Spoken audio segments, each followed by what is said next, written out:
For over 70 years, Unilever Kenya has been spicing up Kenyan kitchens with its Royco brand, offering flavoured spices such as Royco Mchuzi Mix and Royco Cube. And now Royco is transforming livelihoods and boosting the local economy by working closely with Kenyan farmers as the main suppliers of the needed raw materials. In today's Made in Kenya segment, Chweya takes us through the journey of making the different Royco variants right from the farm to the fork in what is truly a Made in Kenya brand.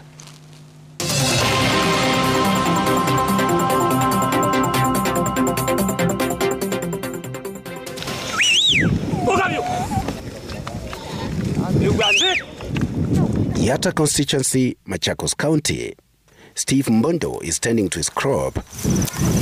He is one of the few farmers here growing several acres of coriander, or, as you know it, dania. Hii tumekusa hapa sio ile ya kukula majani, ile ya kachumbali, ile tumezoea huko. Lengo letu hapa ni kutoa mbegu. Tukishatoa mbegu, tunakausha, ndio tunauza. Mbondo is not alone.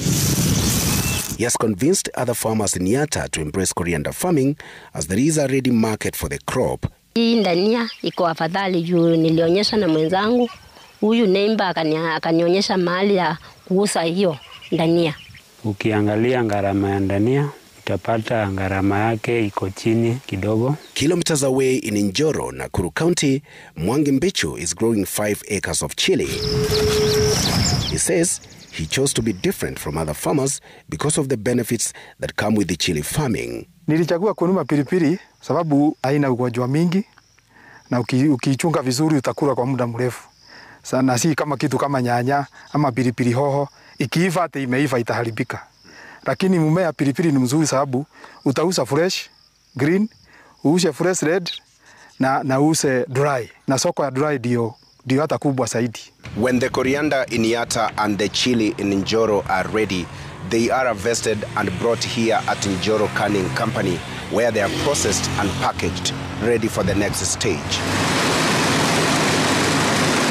We basically convert fresh farm produce into a product that can be kept for a longer period, to basically extend the shelf life. We do spices, including sterilized spices, specifically for Unilever Kenya. For over 20 years, Njoro Canning and Unilever Kenya have partnered to work with farmers like Mbondo and Mbichu, who supply the various herbs and spices used to make the renowned Royco products. We now have a lot more Kenyan farmers growing products for us, which we supply to Unilever Kenya.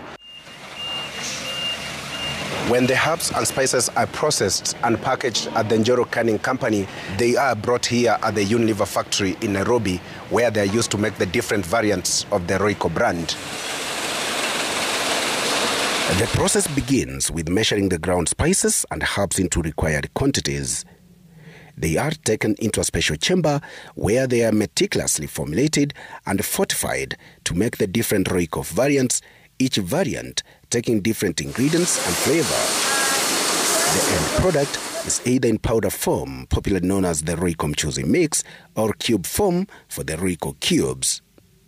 At the end of the production chain, the variants are packaged, ready for the market.